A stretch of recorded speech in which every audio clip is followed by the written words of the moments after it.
On the side of a builder's yard in the Irish city of Limerick, there's a neglected track. It leads to a place which evokes terrible memories. I was shown one vast grave on the outskirts of the city, near the poorhouse, into which nearly 2,000 bodies had been gathered in less than a month. The cross stands on a mass grave, just one of thousands scattered all over Ireland. Such memorials bear stark testimony to one of the greatest tragedies in Irish history.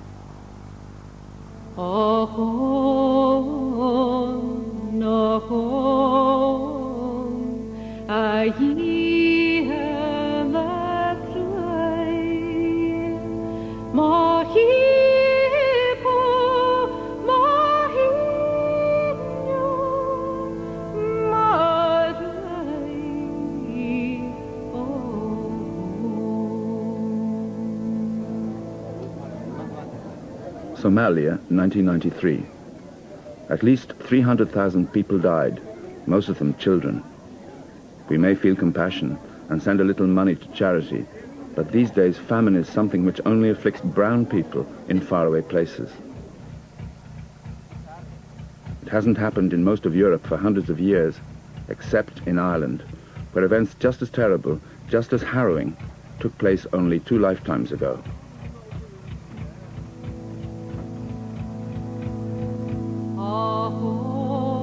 Dead, uncoffined, naked, funerals consisting only of the cart driver and someone to help in putting the bodies into the grave.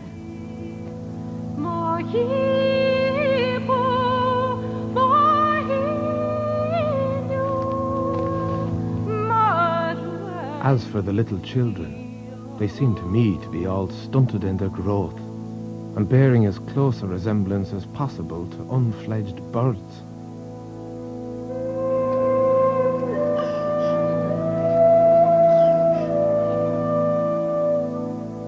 The same morning, the police opened a house on the adjoining land, which was observed shut for many days, and 2 frozen corpses were found, lying upon the mud floor, half devoured by rats.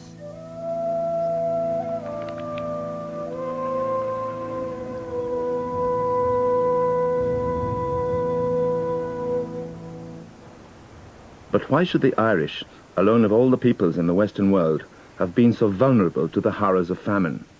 Part of the answer is that in 1845, 1/3 of the population were entirely dependent on one crop, the potato.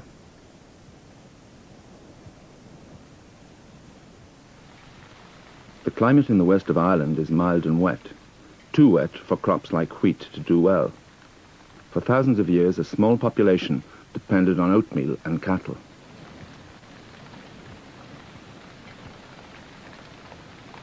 But then came the wonder crop.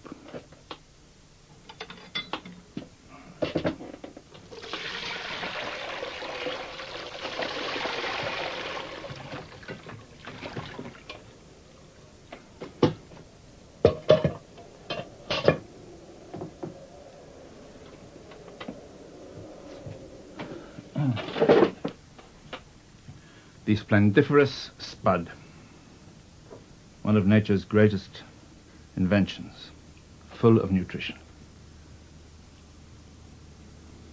It's got carbohydrate, it's got protein, it's got lots of vitamins.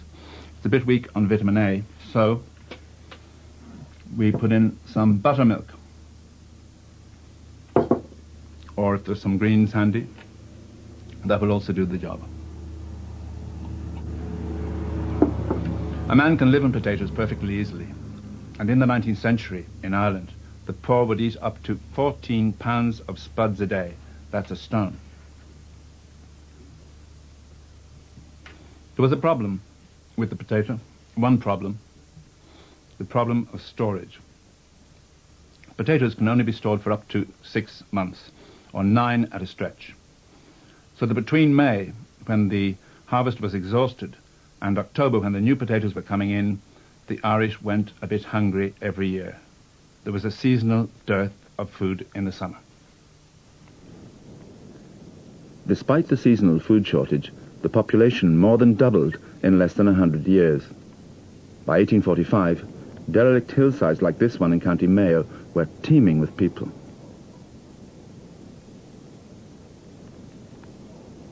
The people have all gone and sheep have taken their place, but the potato ridges are still there.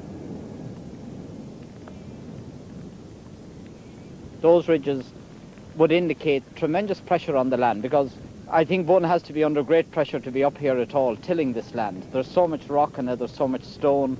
It certainly isn't the best land for cultivation, and yet there is intensive cultivation here. All these plots of ridges, and the height of those ridges, I think some of them were never dug out.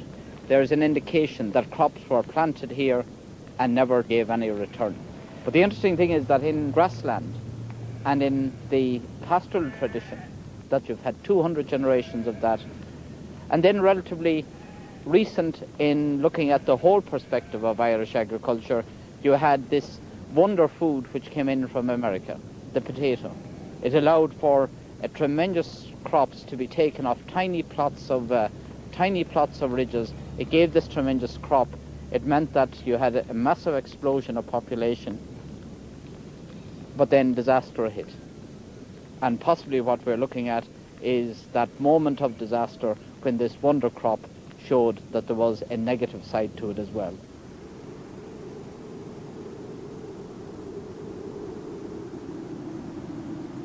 There had been failures of the potato harvest before, but until the autumn of 1845, crop disease, or bad weather, had only affected some districts and had rarely lasted more than a single season.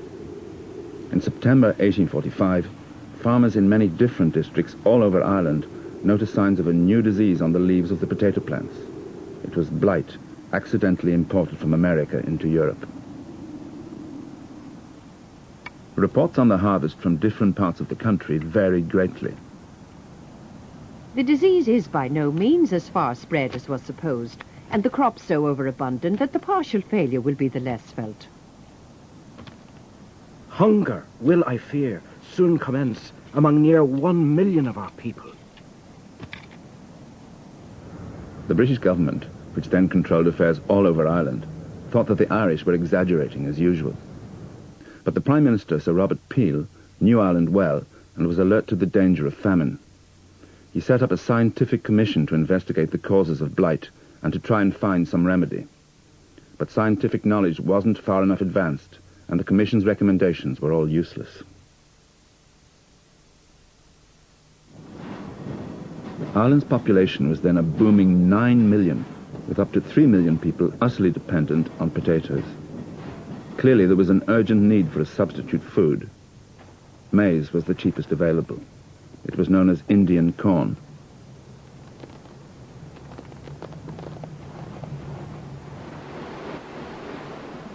Peel set up small stores of Indian corn in all the most impoverished districts. The idea wasn't to give it away, but to sell it at a low price and so keep down the cost of food.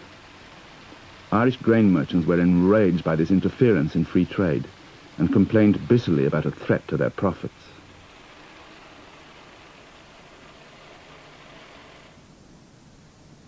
The problem for the poor was that they had no money with which to buy food at any price. So the government set up public works, where men could earn about 8 pence a day, just enough to keep their families alive. The work should be as repulsive as possible, consistent with humanity. That is, paupers would rather do the work than starve. By labouring on the roads and by selling the last of their possessions, most poor people survived one famished winter. They would not survive another.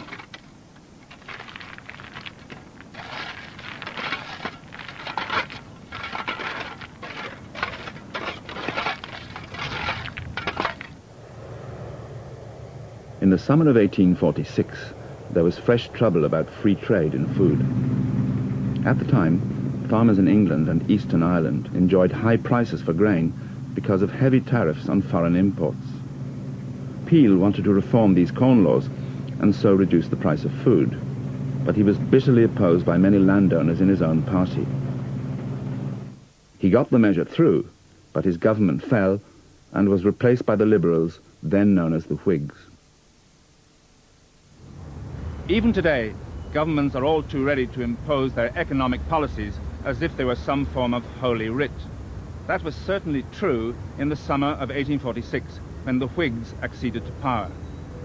Their accession was a disaster for Ireland, because it put responsibility for Irish affairs in the hands of men who believed passionately in free trade. They believed passionately in that trade and didn't want to meddle with market forces unless it were absolutely necessary. The new Whig Prime Minister, Lord John Russell, was a devotee of free trade and knew little of Irish affairs, and the Chancellor of the Exchequer, Sir Charles Wood, was bigoted in his views. Many other English MPs also regarded private enterprise as sacrosanct and were rigidly opposed to government interference in the marketplace. I do not think the way to raise the condition of the people is to give relief from any public fund. It is clear that the Irish pauper does not like work. I object to the principle of taxing the people in this country to relieve the distress of Ireland. These were also the views of Charles Trevelyan, the civil servant in charge of Irish famine relief.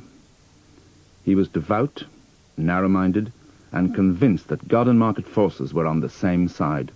He saw the famine as a visitation of God, as a way of solving a very serious overpopulation problem, and he believed that by and large the government shouldn't intervene very much, because in the long run that would make things even worse.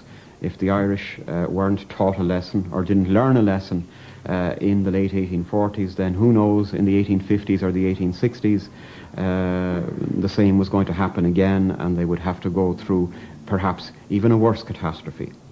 Now, that was the way Trevelyan thought. Critics argued that people who are starving needed food, not lessons in what was known in those days as political economy. Trevelyan was very well intentioned, but not a very humane man. And his attitudes were responsible for, undoubtedly, for lots of deaths. In the summer of 1846, the potato crop promised a bumper harvest, and many people believed the danger of famine was over. But they were wrong. On the 27th of last month, I passed from Cork to Dublin, and this doomed plant bloomed in all the luxuriance of an abundant harvest. Returning on the 3rd instant, I beheld with sorrow one wide waste of putrefying vegetation.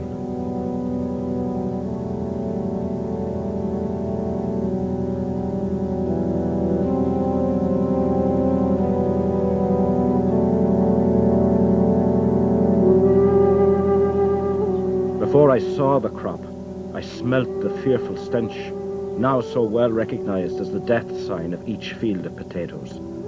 I saw my splendid crop fast disappearing and melting away under this fatal disease.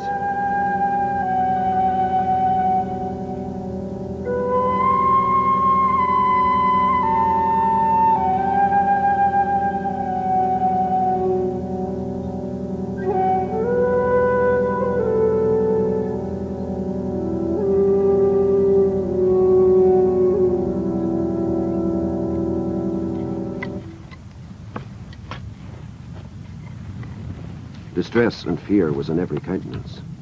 There was a great rush to dig and sell, or consume the crop by feeding pigs or cattle, fearing in a short time they would prove unfit for any use.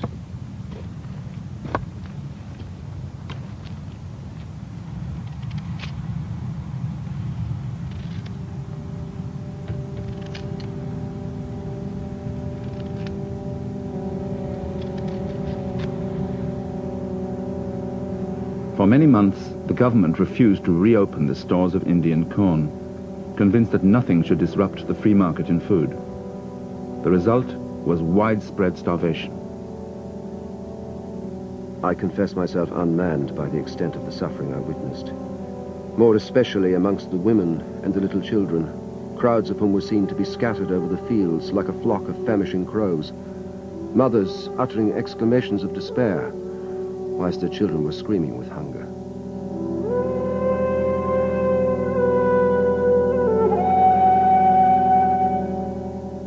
They passed through 3 stages. At first they faced starvation manfully, too proud to accept grudged help. Then they were mad with despair. Then they were full of hopeless resignation. The hunger is on us. 'Tis the will of God. The will of God be done.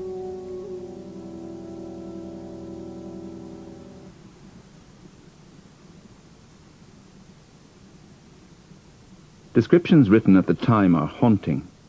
But for me, what brings the famine closest is the fact that there are still people alive today whose grandparents survived the tragedy. A few of these old people, like Tom Gilty, remember the stories they first heard in childhood. They lived down here, Thomas McFadden. He walked across that mountain every day and watched for one turnip a day, and came home with a turnip at night. That man, he lived to be 101 years. He's buried over there in the graveyard. And he was one day on the Mealand Road with a cartload of potatoes. And there was a lot of women and kids, begging a few of them, and he was throwing them a few, like here and there. And the landlord caught him. So the landlord put a different man the next day with the cart, his brother Dick. But there was 10 times more people the next day waiting for Dick. And Dick's orders were to give no potatoes away. But they were all in the road and Dick couldn't get through. And they all gathered round the cart. And they tipped the load of potatoes up on the road and took the whole lot from Dick.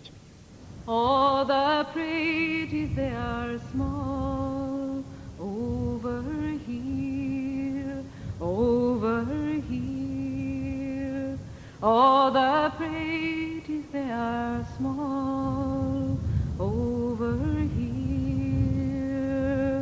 Oh, the praties, they are small, and we dig them in the fall, and we ate them skins and all. The famine affected the whole of Ireland, but it was most terrible in the west, where most people still spoke the Irish language. Bab Fertier tells the story of a poor woman who had just buried her daughter and then called on a neighbour's house. Ach na die sie gwalt sie weil in glana, leg nor de wonder stachetje. Agus hoek sie die en lohoog. Agus die bride gebilisje de tietoe agus gaatelo. Agus na die bien bie etike, raf sie boeges le bannetie agus doort. Keerd molles boeges le hiese, nach een bie a goeiemoe. Oh, the praties, they are small, and we dig them in the fall.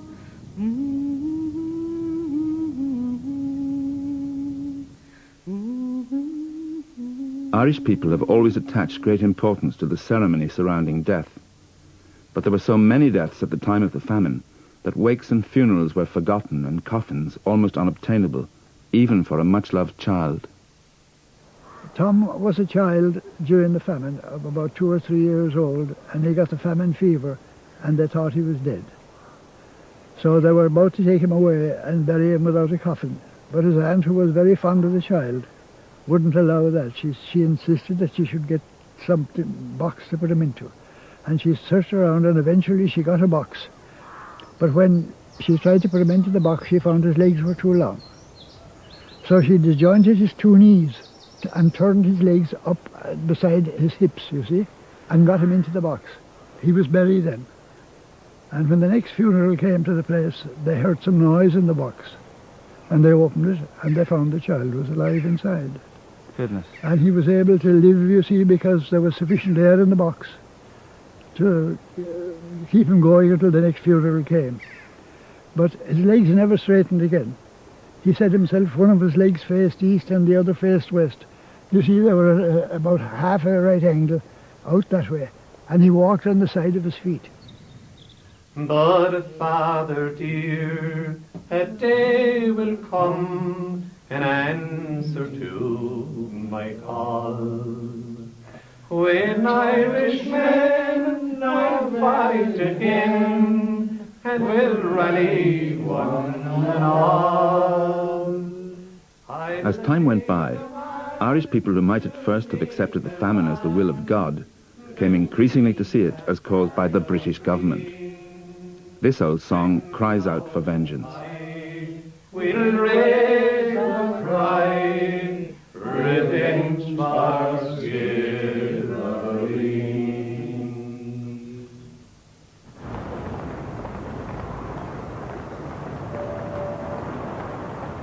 At the time of the famine, Ireland was technically part of the United Kingdom, under the terms of the Act of Union of 1801.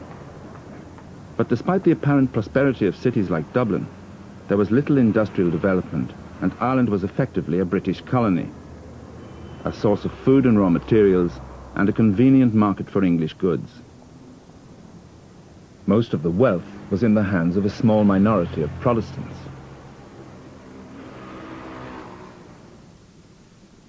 The Roman Catholics, who made up 3/4 of the population, had suffered harsh discrimination for much of the previous 200 years. In many parts of the country, priests still sometimes say Mass in the open air in memory of those times. Supper was ended, he took the cup. Again he gave you thanks and praise. Gave the cup to his disciples and said, "Take this, all of you, and drink from it.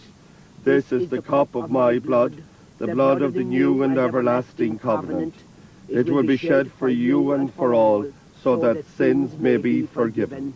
Do this in memory of me."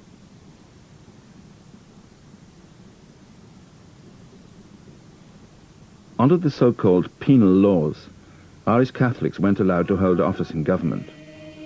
They couldn't buy or sell land. In theory, they couldn't even go to school unless they turned Protestant. By 1829, all these laws had been repealed, but by that time religious discrimination had come to be seen by many people as part of the hated colonial process.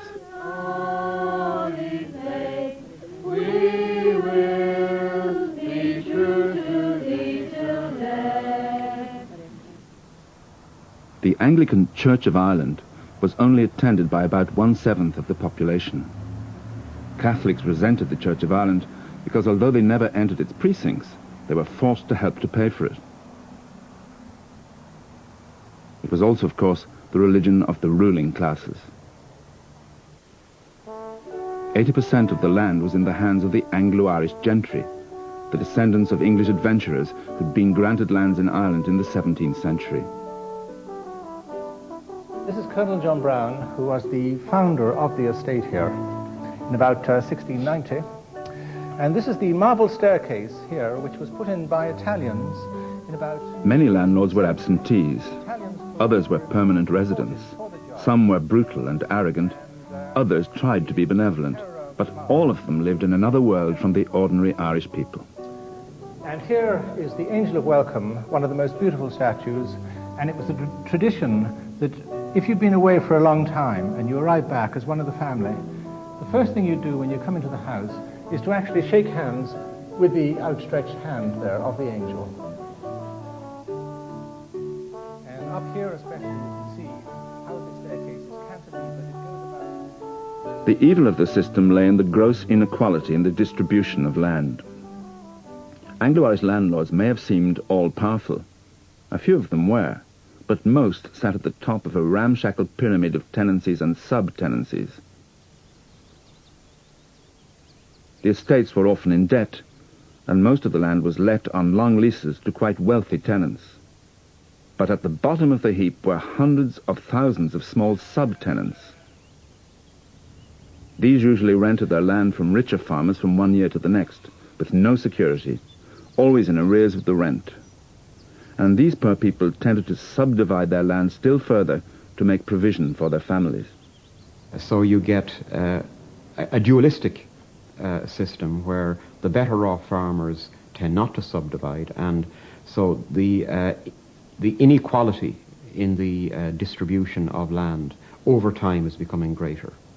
Farms that are of 50 or 100 acres in, say, the year 1800 are still more or less like that in 1845. But farms of 10 acres, many of them would have been divided into 3 of 3 acres or 2 of 5 acres or whatever. Another difference is that on the bigger farms, people tend to marry later. And where subdivision is occurring, you get early marriage and more frequent marriage. What you have is a society where there was in some areas quite a lot of vacant land available, which was only under very loose control. And basically access to land was relatively easy, much easier for a young person without capital than in Britain or in a lot of other parts of Northern Europe at the time. And the importance of that is that, first of all, people could marry and set up home at a relatively early age. Secondly, the size of holdings could become quite small. The result is that by the 1840s you have a lot of people in Ireland living on very, very small holdings of land. So you have a very strange picture in Ireland where there's almost an inverse relationship between land fertility and population density. In other words, a lot of the smallest plots of land are on the worst quality soil.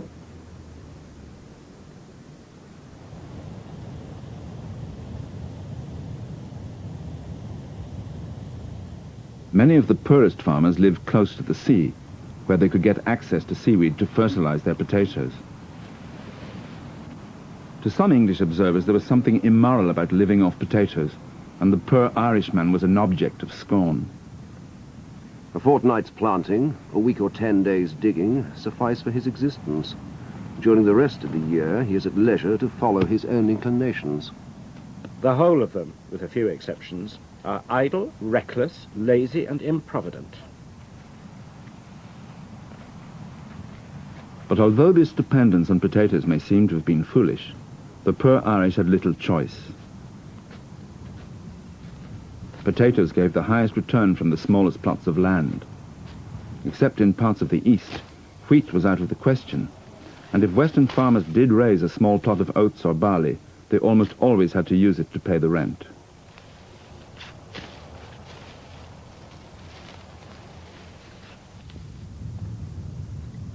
A quarter of the population, well over 2 million people, survive by renting a plot of potatoes from year to year, or by trading their labor for a small patch of land. These people lived in primitive cabins in the utmost squalor and poverty.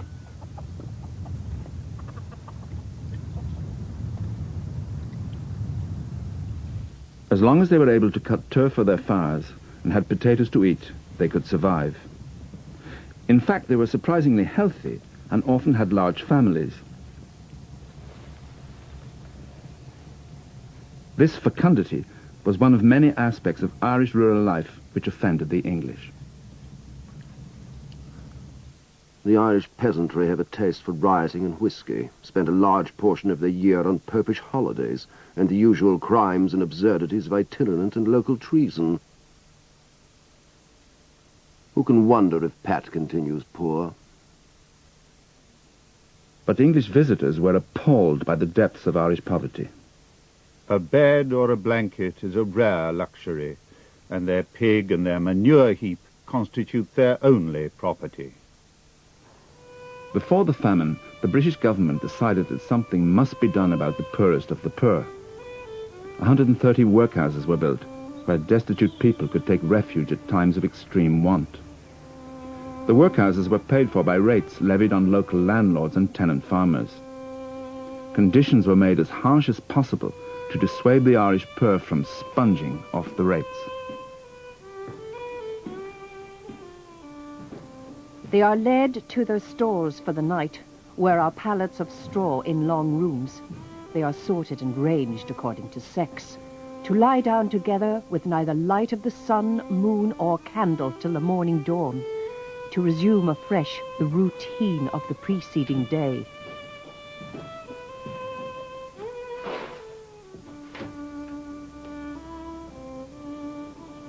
As its name suggests, people were to work in the workhouse. They weren't to be idle. So men were usually set stone breaking. Women did the housework. The children went to school every day. The diet of the workhouse was deliberately to be monotonous and boring. And there's a strong disciplinary element as well. Treasury Secretary Trevelyan put it like this. Relief should be made so unattractive as to furnish no motive to ask for it, except in the absence of every other means of subsistence.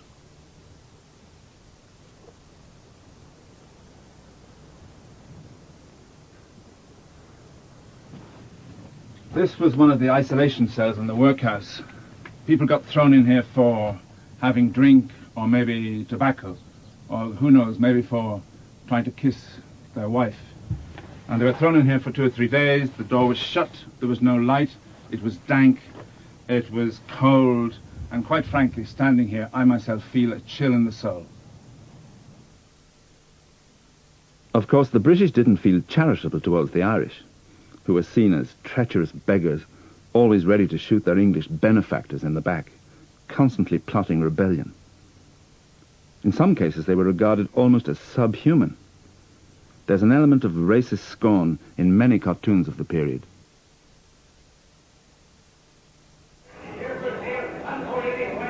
Nor were the Irish always as charitable as they might have been towards their own people. Throughout the famine, the richer Catholic farmers continued to sell their cattle for export to England, even though their poorer countrymen were starving all around them. A later generation of nationalists was to see this as an example of deliberate English exploitation. In fact, it was just the unrestrained pursuit of profit.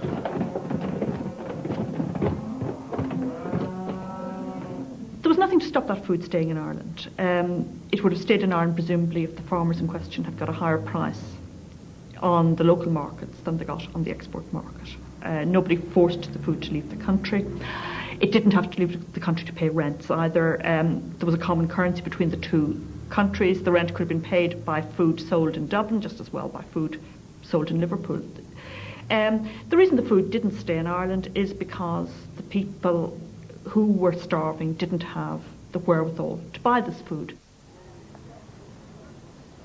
Now, the alternative would have been for the government to compulsorily buy the food in the markets, but that would have caused a similar process of objection by the people selling it, who were mostly Irish, who were mostly Catholic, who were, by and large, not the landlords. They were the farmers. They were the middling ranks in Irish society. And they obviously wanted to get the maximum market price for what they were selling. If the government had paid maximum market prices, it would have been a matter of indifference to them. The Whig government also refused to interfere with the free market in wheat, barley and oats. Although there were large imports of maize, wheat continued to be exported to England throughout the famine, to the understandable fury of many Irish people. There had been crop failures throughout Europe, but other governments, Belgium, Russia, Alexandria, were importing food. They were closing their ports to export, and they were actually providing bounties for food imported into their countries. The British government refused to do that, and it very much left Ireland to free market forces. Unrestrained free trade meant that food was openly on sale at very high prices to those who could afford it, within full sight of the starving people. This seems to me to be the ultimate obscenity of British government policy in the late 1840s. At the same time, thousands of people were dying of hunger. They went on the shore, and every rock and every place you'd go was turned over with looking for limpets and winkles. They had at everything. And then they started eating the seaweed, chopping it up and boiling it, and they died with dysentery and black fever and scarlatine fever and yellow fever. They were dying every day, like. The weather that winter was the worst on record. It was described as one continuous storm.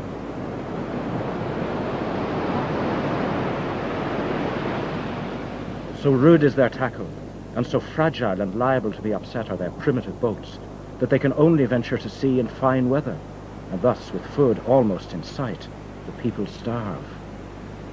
Not a fish was to be had in the town. Not a boat was at sea.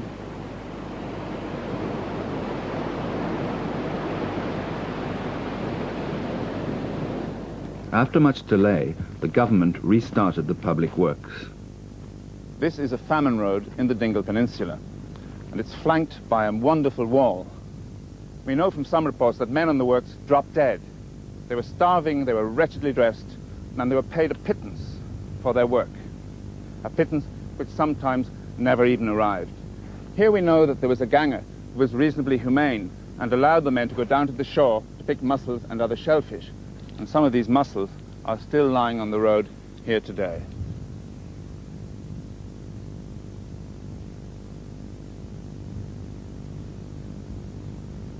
The system, as it operated in some places, tended to benefit the strong and those who could work at the expense of those who couldn't.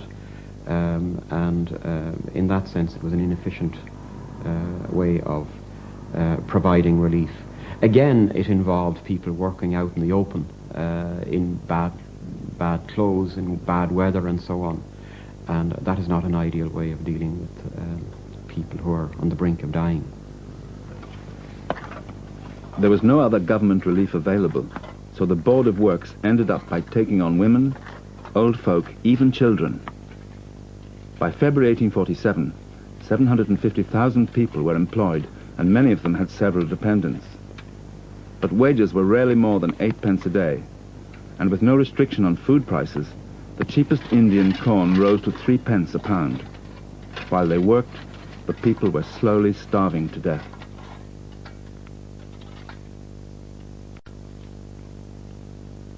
What they were paid was probably adequate to keep a family alive in, say, September, October.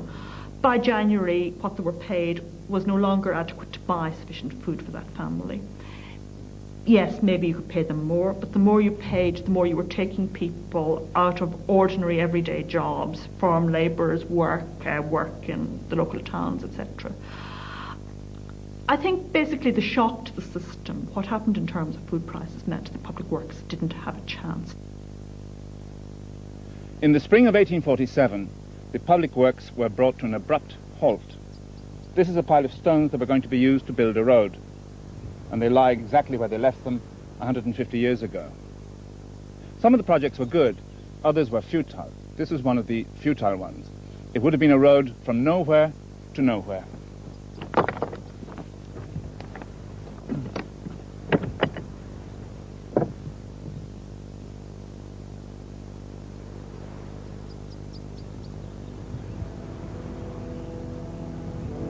When the public works were brought to an end, poor people had little hope of survival on the land.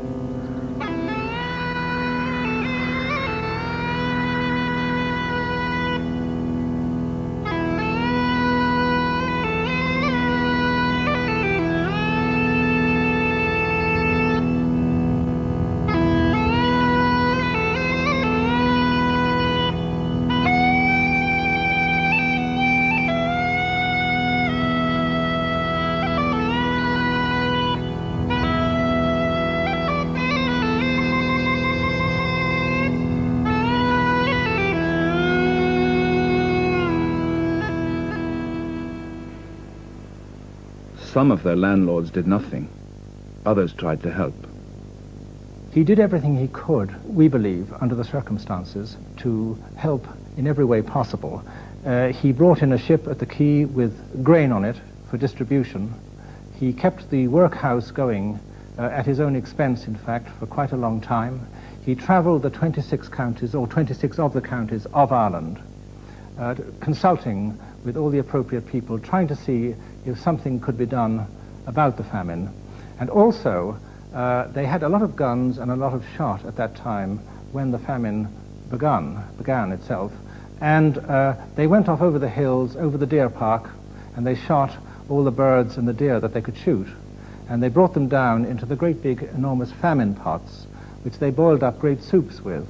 And they had lines of people that they gave out the soup to. From the early days of the famine, some local relief committees and private charities like the Society of Friends, the Quakers, ran soup kitchens where starving people were fed. The Mendicity Society in Dublin still serves free meals to all comers, with no questions asked. just as it did at the time of the famine. Efforts like this finally roused Westminster into effective action, and by the summer of 1847, government soup kitchens were feeding 3 million people a day. But by then it was too late for the hundreds of thousands who had already died. In a desperate search for food, thousands of starving people poured into the towns. Here in Skibbereen was a government food store and a locally organized soup kitchen. The poor people came in from the rural districts in such numbers in the hope of getting some relief that it was utterly impossible to meet their most urgent exigencies. Any day that you would have come to this town in the winter of 1846-47, you would have seen approximately 8,000 people gathered here, outside the soup kitchen which stands behind me. Now, 8,000 people mightn't sound like much, but today, when 8,000 people go over there to the football pitch, we say there's a huge crowd in town. Here we're talking about 8,000 starving people coming in for food. Furthermore, the soup committee were sending out as many as 700 servings per day up to a distance of 4 miles out of town to those who actually couldn't come in because they hadn't the strength.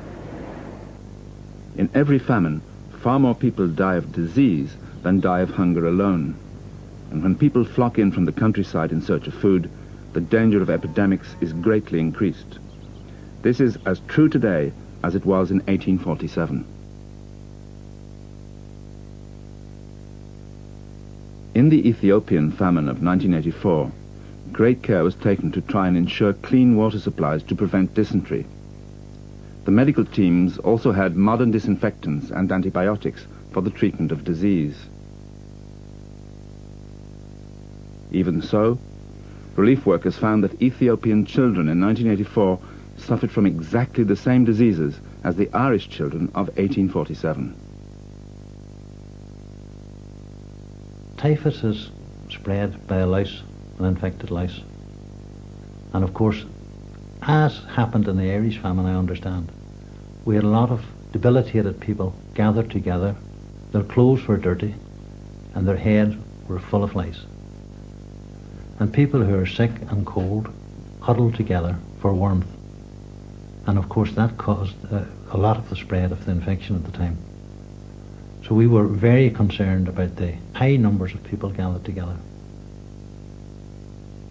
I've read quite a bit about the famine, and the thing that continues to amaze me is the similarity. I mean, the diseases were exactly the same.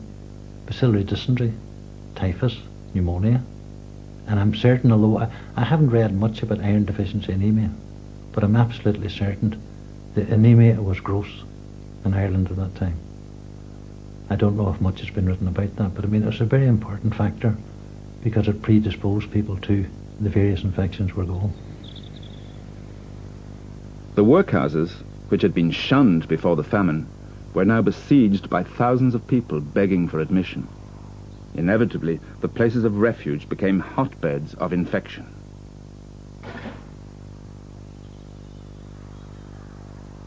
"500 persons were admitted, without any provision either of space or clothing to meet so fearful an emergency.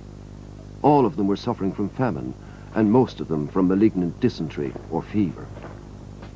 Such a tangled mass of poverty, filth, and disease as the applicants presented, I have never seen.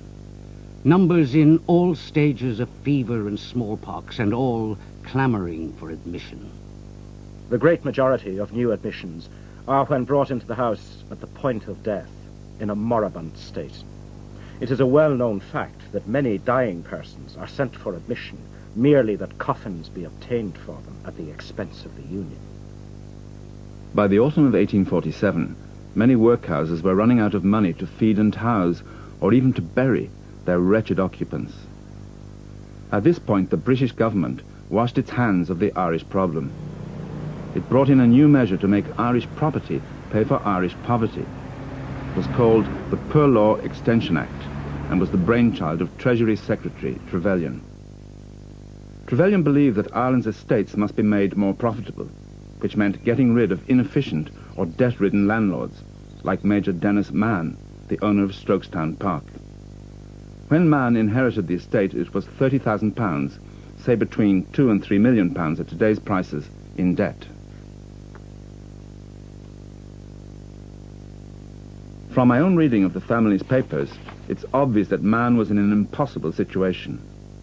None of his thousands of tenants had paid any rent for years. They were under threat not to do so from Molly Maguires, the 1840s equivalent of paramilitary gangs. But the government's new act now made landlords responsible for the rates of all their poorer tenants.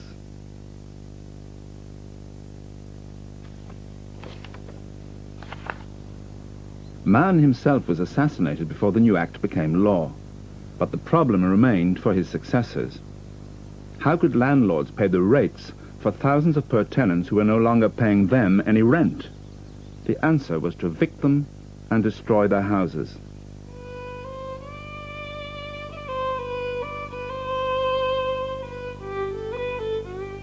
This was a brutal, almost a murderous business, but it wasn't entirely the landlord's fault. The effect of the government's new act was to force many landlords to evict all their poorer tenants or else go bankrupt.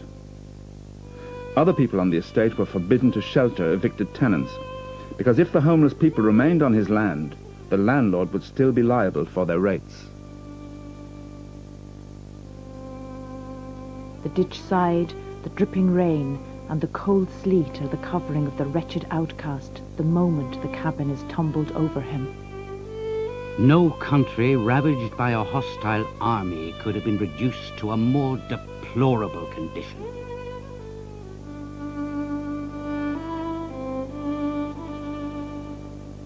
Whole districts are cleared.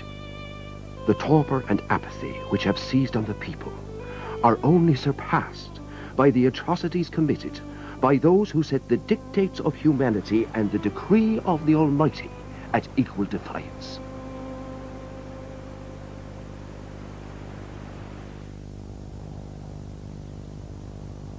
At least 1 million people died before the famine ran its course, the great majority of them Roman Catholics.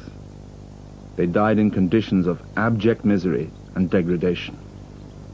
For many of them, the only consolation was the Christian promise of life everlasting.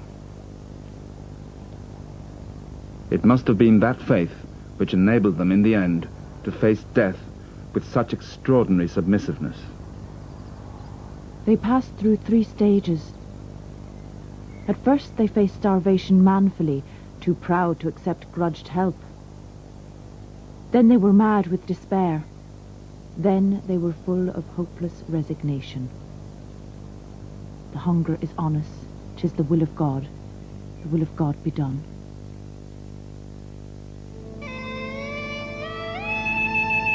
The story of the Great Famine concludes next week here on BBC Two at 8 o'clock.